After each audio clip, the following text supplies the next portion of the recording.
ವಿದ್ಯಾರಣ್ಯ ವಿದ್ಯಾಸಂಸ್ಥೆಯ ವಾರ್ಷಿಕೋತ್ಸವದ ಸಡಗರ, ಪ್ರತಿಭಾನ್ವಿತ ವಿದ್ಯಾರ್ಥಿಗಳಿಗೆ ಪ್ರತಿಭಾ ಪುರಸ್ಕಾರ.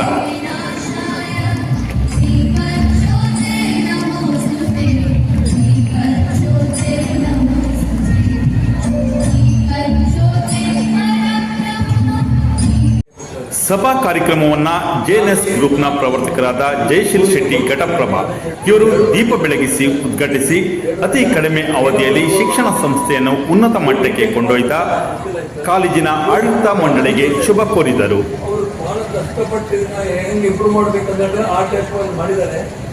ಆದರೆ ಅವರು ಇಷ್ಟು ಬೇಗ ಇಷ್ಟು ಇಂಪ್ರೂವ್ ಮಾಡ್ತಾರೆ ಅನ್ಕೊಂಡಿಲ್ಲ ರಮೇಶ್ ಶೆಟ್ಟರು.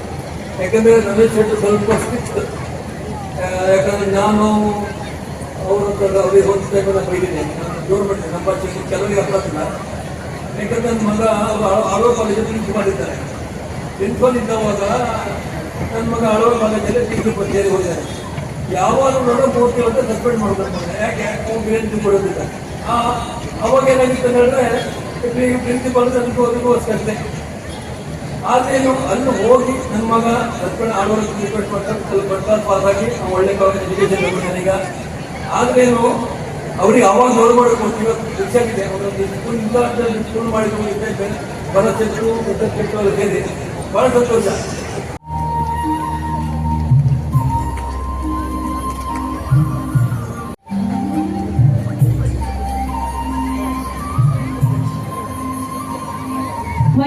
ಇವತ್ತು ಈ ಸುಜ್ಞಾನ್ ಕ್ಯಾಂಪಸ್ ಅನ್ನ ನೋಡಿದಾಗ ನಿಜವಾಗಿ ಒಂದು ಆಶ್ಚರ್ಯ, ಅದರೊಟ್ಟಿಗೆ ಖುಷಿ ಸಹ ಆಗಿದೆ. 1.5 ವರ್ಷದ ಹಿಂದೆ ನಾನು ಈ ಸ್ಕೂಲಿಗೆ ಹೀಗಿದೆ ಒಂದು ಕಾರ್ಯಕ್ರಮಕ್ಕೆ ಬಂದಿದ್ದೆ. ಆಗ ಈ ಕ್ಯಾಂಪಸ್ಸು ಇಷ್ಟು ಅಭಿವೃದ್ಧಿಯನ್ನು ನೋಡಲಿಲ್ಲ. ಬರೀ ಒಂದು ನಾನು ಕೇಳಿದೆ ರಮೇಶ್ ಶೆಟ್ಟರ್ ಹತ್ರ, ಅವರು ಈ ಸ್ಕೂಲನ್ನು ಟೇಕ್ ಓವರ್ ಮಾಡಿ 2023 ಬರೀ 2 ವರ್ಷ ಕಳೆದದ್ದಷ್ಟೇ. ಈ 2 ವರ್ಷದ ಅವಧಿಯಲ್ಲಿ ಈ ಸ್ಕೂಲಿನ ಇದ್ದ ಹಳೆಯ school Vidyaranya English medium school ಏನುಂಟು ಅದರೊಟ್ಟಿಗೆ ಸುಜ್ಞಾನ್ PU ಕಾಲೇಜನ್ನು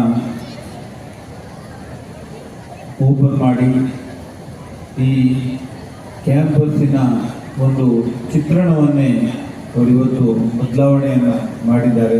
ನಿಜಕ್ಕೂ ಅದ್ಭುತವಾದ ಒಂದು ಬೆಳವಣಿಗೆ. ಈ ಬೆಳವಣಿಗೆಗೆ ಕಾರಣ ಡಾಕ್ಟರ್ ರಮೇಶ್ ಶೆಟ್ಟರು ಮತ್ತು ಅವರ ಒಂದು ಟೀಮ್, ಪ್ರತಾಪ್ ಚಂದ್ರ ಶೆಟ್ಟಿ ಮತ್ತು ಭರತ್ ಶೆಟ್ಟಿ.